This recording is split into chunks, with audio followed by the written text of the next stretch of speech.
You play good enough to win. Otherwise, we're going to find other pieces of the puzzle and get the bad pieces out. A team is never the same after a full year because they're always trying to get better. There's new people coming in, old people are getting out of the way, right?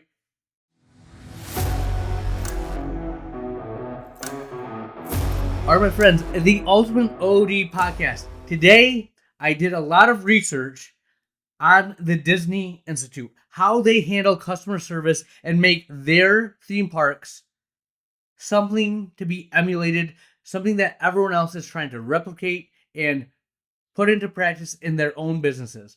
I apply this to optometry, to my office specifically. I got specific examples, office meeting tactics that I've used to make my practice better. It's resonating, it's working. You can apply this to your practice. Listen, we have the closing thought of the episode. This is the Ultimate OD podcast. Here we go.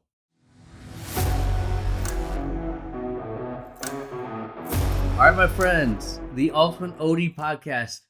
Been a good first half of the year.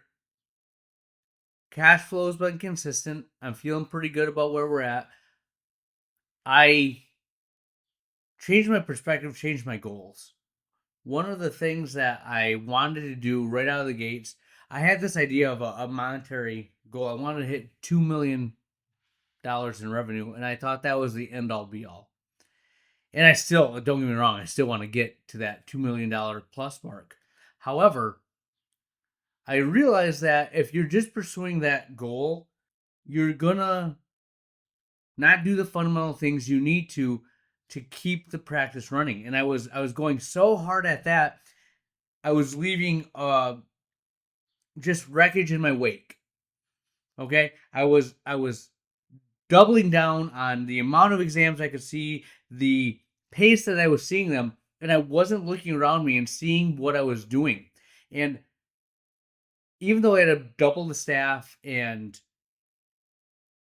good people around me, I wasn't training them the way they need to be trained. I wasn't looking at the business as a strategic plan and how do I get exams coming in a certain flow where we're constantly busy but not overwhelming the staff that we have. And I was a straight, break the levee, break the dam, and gushing water right down the path and never stop all day. And just let that chaos go, and I was going to burn everyone out. And they didn't have the fundamentals. They were new, they were doing great, but they didn't have a good foundation. Realize that a lot of my value, again, being this drum, I want you guys to hear my repetitive nature as well, because it's going to help you be like, this guy is big into this. It's because I really am. I believe in it. You got to beat the drum. You have to have a common message, and I have more value outside the exam room. So when I realized that, I took a step back and I saw that, hey, if I offload some of this patient care onto another doctor, or even bring another doctor in, a second doctor, I'm going to have a lot of time on my hands to do stuff with. And I didn't know what to do when I first got in here. I'm like, I have more time, and I just sat there and twiddled my thumbs. Well, you get in there long enough and you start seeing some of the things break down. Your culture not be developed, not have good leadership, and what that does to your staff. It wasn't a great place from a employee standpoint. Well, that's not the environment I want. I wanted to fix that. So I got a new mission. It came to me. It took me 6 months. And that, I don't know if that's going to happen to all of you, but I talked to a lot of other doctors. I don't want to say, I thought about it, I meditated on it. I looked introspectively to find out what I needed to do, and that's where I got to that. You got to constantly be seeking. Okay? Well, one of the things that I found was that we had our core values, but I didn't believe that people knew what they meant in real time. They could see it on paper, but what does it look like in action? And I'm going to give you an example of how I took some stuff I've been researching. A lot of this comes from the Disney Institute. And what I said to my staff, how I applied it, and then how you can apply it to your practice. And you can take X value and insert it. But mine was, one of our our values is care. And it's genuinely caring about people and their well-being. It used to be we're passionate about patient care, and that missed the mark because know what they didn't care about? Each other. And you all know if your staff is bickering or not looking out for each other, they're not. I don't like to use the word family. It has negative connotations for some, and you can't get rid of family. I like team. Team, you play good enough to win. Otherwise, we're going to find other pieces of the puzzle and get the bad pieces out. A team is never the same after a full year because they're always trying to get better. There's new people coming in, old people are getting out of the way, right? It sounds cutthroat, but that's the great game of business, right? Your team has to be going in the same direction. I heard something really, really cool. In the game of football, it's the ultimate team sport, and you have 11 guys working against 11 other guys. Now, if you're going to give a team a play, you would never just tell the quarterback what to do and not tell everyone else around him. That sounds stupid, right? Quarterback's going to run a pass play, everyone else is running a run play, or vice versa, right? Or you tell everyone but the wide receivers, and it doesn't work, right? Same thing with your team. You need to get this messaging to every single person. Forget the side conversations, the one-on-one talks that you have, the assumed, oh, you're going to talk to your manager and they're going to tell everyone else. You got to have all hands on deck. Get everyone on there. So when I did this meeting, we were all together. Now, I've had little side conversations because sometimes in a smaller setting, you can get more done. But then I reiterated it in the big thing. And I emphasize that when we talk about patients and where we're at, brand new office, 9 staff members, four opticians, 4 front desk, and my techs are the same people as it stands now, and then 1 associate doctor, all on there. Start off with where I started at, right? Hey guys, when I started, it was me and 1 other person. Phone didn't ring a lot. I created something out of nothing. So anytime a patient came in, I valued them. I wanted to make them have the best possible experience. I had 1 patient a day sometimes, right? I was going to do everything I could to give them the best possible exam. And I prayed that they were going to come back. And thankfully they did. They kept coming back. And we built what I have now. But I still value, even though we've quadrupled 10 times our size from those early days, every single patient matters, right? Every single one. They better respect that. We have our jobs. We have this new office. We can do what we do because of those patients. Step 1. So we need to recognize that. You have times when you have a bad patient, right? And that patient's a real piece of work. Or do you see what she was wearing? See how she was handling her kids? You have those thoughts. We all have. Do you verbalize them or not? Right? Well, I created this terminology. I didn't create it. I took it from the Disney place. We have on stage and off stage. In my office, my on stage areas, new language. My office is split into thirds. So the front area, so that's our front desk, our optical. We have our clinic area, and then we have our employee only area. On stage, front, clinic. When we are on stage, even if a patient's not there, we are always on. We are giving our best, efforts. We are never saying anything negative about a patient. We can talk about situations that come up or arise, but never in a negative manner. Our conversations with each other are always professional. We are dialed in on stage. Okay? So I introduced that language, and then I had the off stage language too. And when we're off stage, let your hair down. Let it out. If you need to vent, if you need to get out, that's the time. We have a conference room in our one-on-ones. Just make sure it's productive. We're not just going to complain, right? But now I have terminology. Everyone heard it. My my manager that handles the staff, that is in charge of training everyone. I'm like, now you have a new term. Like, hey, we're on stage right now. Like, if we see someone that's doing something that's not, the way we want it, on stage. Right? We just have to say that and everyone knows what's going on. Oh, geez, I might, right? You don't have to make it, hey, don't, hey, watch it. No, on stage. Right? New terminology, we know that. The other thing I threw onto them was when we're dealing with people, there's 3 places where things can go awry, where things can happen, where people have issues. And again, stealing from Disney, it's flow, communication, and a poor process. So flow is like when they go to your website, if it's hard to navigate, if they're making a phone call to your office, do they have to go through a phone tree? Do they get a person? Are they constantly being put on hold? Are they transferring? When they make the appointment, when they pick up their glasses, when we recall them, there's a flow to the process, right? Every point in the process, every step that they take is a combustion point.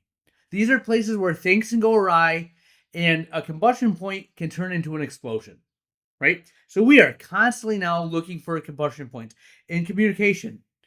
What did you tell the patient? What expectation was set? Are we talking to each other?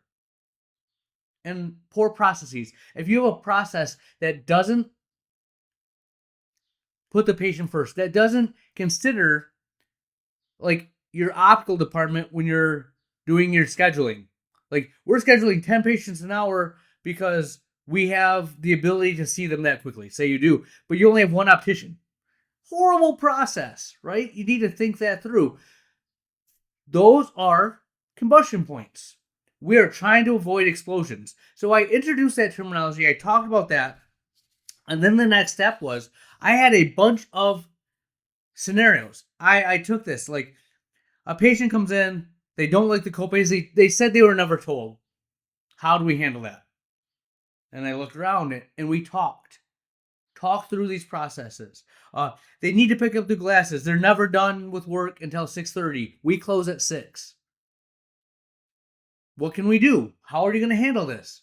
And we saw it from the light of how do you provide better patient care? But as we talked through that, it was fun to see them think. And I'm like, okay, you're doing that, but let's see it from the patient's perspective, right? Are we really helping them, or are we trying to justify our own position, right? One of the things was they came 15 minutes late. They didn't call. They thought their appointment was at 10:30 instead of 10. Well, one of my staff members was like, well, we should tell them that we had them at 10. We knew they were coming. They go, but they don't care. They thought they were 10:30. They want to be seen now. What does that? They're here now. How do we deal with that? Let's get past that. Okay. It was nothing that they were doing wrong. I think that you always want to tell them this is what we had. This is what we did. They said, well, should we look and see if they had the emails or text? Again, totally fine to do. We should see if our process is there. But they don't care. They're here now. How do we deal with that? What are we going to do? And some of these are no-win situations. You realize that. I'm not putting them in, there's an answer, but I want us to talk through it. So we have prepared ourselves for when they happen. And I swear to you, I came up with all these scenarios because I've seen them happen. And they're like, oh, I did this. But I honestly had a patient last week and I did something different. I don't know why I said what I said. What was this right? And we talked through that. And what they did was, it's the philosophy that you don't make the same mistake once.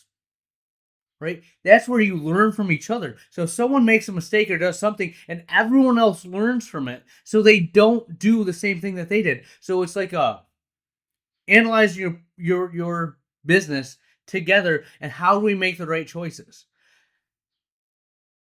One of the things I emphasized was no matter what happens, realize if they come at you, if they're angry, if they're mad, 9 out of 10 times, it's not you. They had something happen in their life. They had something at work. A significant other broke up with them. Their girlfriend's mad. Their boyfriend's mad. I don't know. They didn't sleep last night because the baby kept them up. They found out that their good friend has a diagnosis. You name it, right? Could be that's what's affecting them. We are here to serve them. I tell them, never be abused by a patient. If you are, I got your back. Walk away. They won't be a patient with us if that's how they treat us. Not every patient is going to like our flavor of ice cream. We're not the cheapest. We have a high standard of care. We believe in what we do. But the people that believe in what we do will love us. We have committed followers. I said that, okay? I kid you not. That was a Thursday meeting. The next day I don't even come in on Fridays. I had to there was an interview. I happened to be in the office. I get a report at the end of every day of just what went on the front desk, what went on in optical. If there's any patient issues, it is supposed to cross my path. And a patient issue came up. Went up front, and I'm like, I'm here. Give me the details. I knew the patient, gave him a call. We had messed up a couple of different ways, right? He thought he was getting 2 pairs of glasses. He only got one. He only paid for one. But he was having a bad time with it, right? Took his stuff, left, unhappy. Gave him a call. Thankfully, I knew him. I'm like, hey, man, it wasn't I didn't do anything wrong. But I'm the doctor. I'm calling him, hey, man, I heard we have some issues. Let me know what's going on.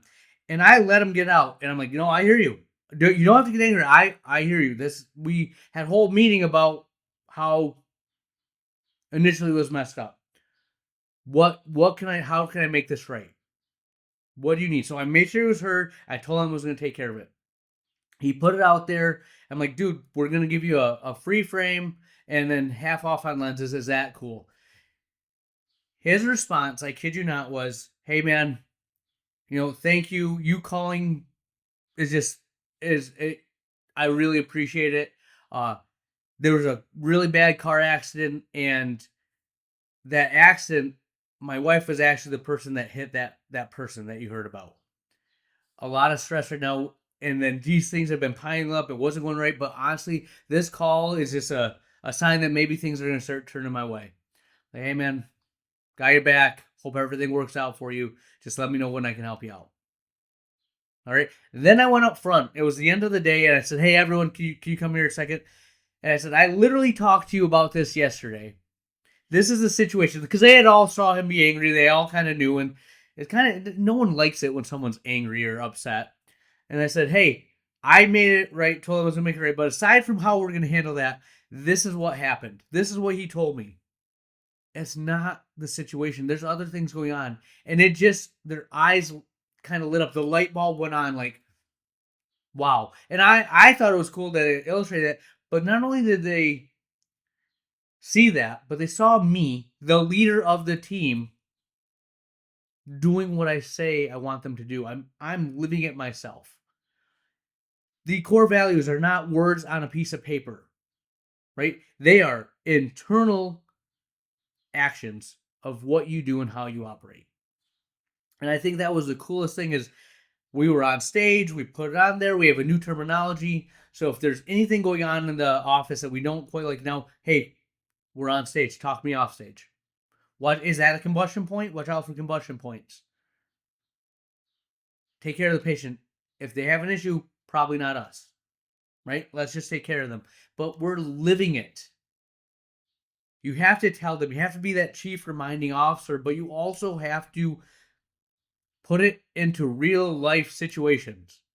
How do you take care of the patient? How do your core values come out when there's a patient standing in front of you?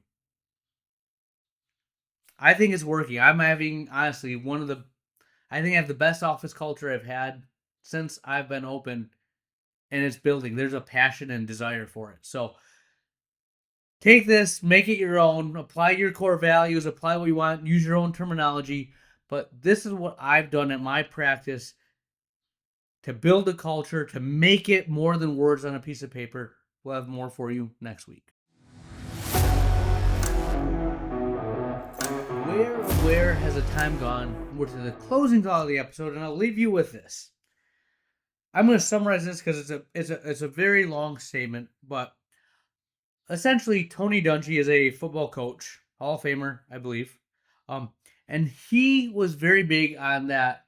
I don't care if they're the Hall of Fame MVP or someone that's not playing, riding the bench, words of encouragement are needed and necessary. Pat Summitt, the legendary Tennessee Volunteers women's basketball coach, one of the best coaches ever in any sport, said the same thing. She goes, if you aren't giving people feedback, words of encouragement, they're going to fill in the blanks, and 99% of the time, they're going to fill it in with negative energy. It's our human nature that if you're not telling them, good job, I appreciate what you're doing, they're going to fill in the blanks with negative energy. It's just what happens, right? You have a 1% that are just Teflon, nothing sticks to them, but everyone else is going to start to get worried no matter how good they are. Moral of that story is, are you acknowledging people doing what you need them to do? Even if it's simple, should be expected. They need to hear it, because otherwise the negativity will infiltrate their psyche. The good things they're doing are going to be gone. Well, maybe he doesn't want me to do that. He is not seeing me do this. X, Y, and Z. Words of encouragement help everyone. I thought that was something that was eye-opening. I think about myself and us as practice owners. We don't get that, right? We're the 1% in my mind, but there's a lot of burnout in healthcare in general. It might be because us as owners aren't getting that positive feedback. We need to get that somewhere else. It doesn't affect me that much. I kind of have gotten very good at self-evaluation, self-reflection. But most people, maybe yourself included, need to hear that good job.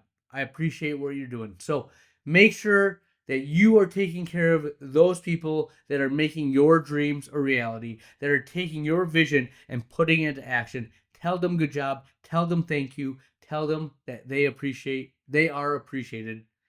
I will tell you, I appreciate you guys. That's what I got for you. Dr. Lily out.